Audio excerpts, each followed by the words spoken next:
Comme ce mec dans Forza Horizon 5, j'essaye de gravir une montagne en Land Rover Defender. Et oui, c'est déjà l'heure de ton Automoto Express spécial Forza Horizon 5.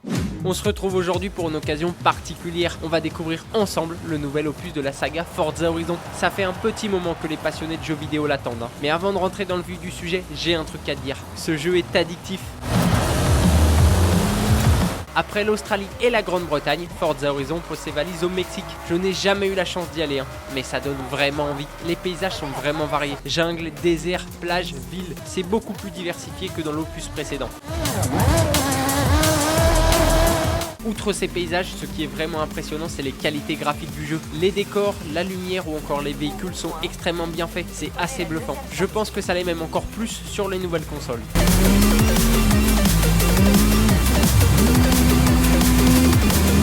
Mais c'est bien sympa de parler des décors et des paysages, mais ce qui nous intéresse le plus, c'est les voitures. À son lancement, 526 voitures peuvent être conduites, de la BMW Isetta à la Mercedes AMG One. Je l'ai pas encore débloqué, mais j'ai vraiment hâte. C'est l'occasion de la prendre en main sans se ruiner. Tu peux conduire quasiment tout ce qui existe sur Terre. Regarde combien il y a d'Audi différentes. Certaines sont un peu chères, mais ça doit vraiment être fun de rouler en Ferrari 250 Testarossa. En plus d'avoir le choix de piloter à peu près tout ce qui est possible, ce qui me choque le plus, c'est le réalisme. Il y a eu un vrai travail sur les habitacles, mais surtout sur le son du moteur.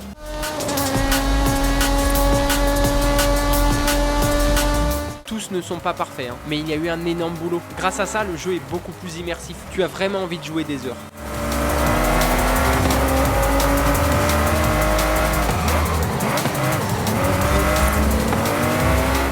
C'était déjà le cas sur les précédents opus de Forza Horizon, mais pour terminer le jeu entièrement, il faut jouer des heures et des heures, des jours et des jours même. Tu peux faire tellement de choses, des courses, des concours de drift, découvrir des nouveaux spots, trop de choses.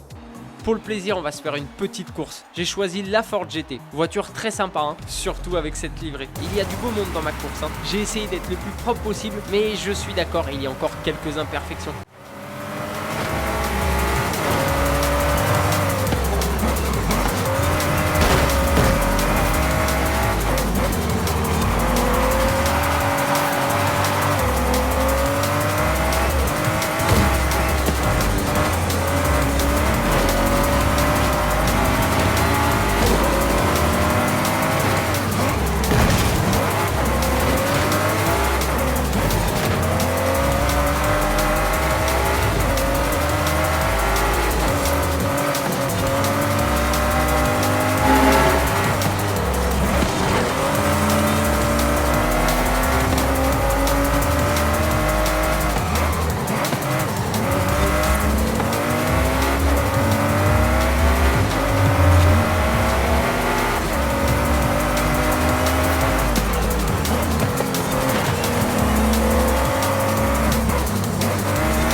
Reste bien jusqu'à la fin de la vidéo, on a une petite surprise pour toi. Même si je trouve que le jeu est très bien fait, il y a une petite chose qui me chagrine. Laquelle? Depuis quand on peut rouler à 430 km/h en Porsche Taycan? Je veux bien que l'électrique fasse des miracles, mais quand même, c'est quasiment aussi rapide qu'une Bugatti Chiron.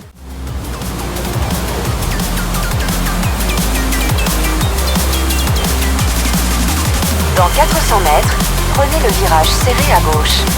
Nouveau calcul de... J'ai pas résisté à t'embarquer pour chercher un trésor de grange. Pour ceux qui ne connaissent pas la franchise, les développeurs du jeu ont caché quelques voitures légendaires dans des vieilles granges. Le but est de les trouver. Ce n'est pas très difficile, mais il faut chercher quand même.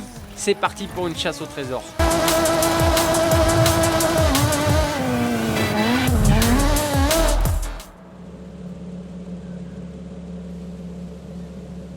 Je me mets en route.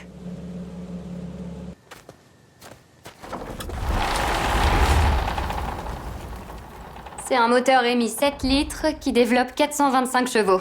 Et ce qui reste d'une Dodge Dart. Ramenons-la au garage. Aide-moi. J'espère que tu as aimé cet épisode un peu spécial. Je t'ai annoncé une petite surprise, la voilà. Commente et like cette vidéo pour tenter de reporter Forza Horizon 5 sur Xbox ou PC. A demain pour un numéro classique. Allez, ciao!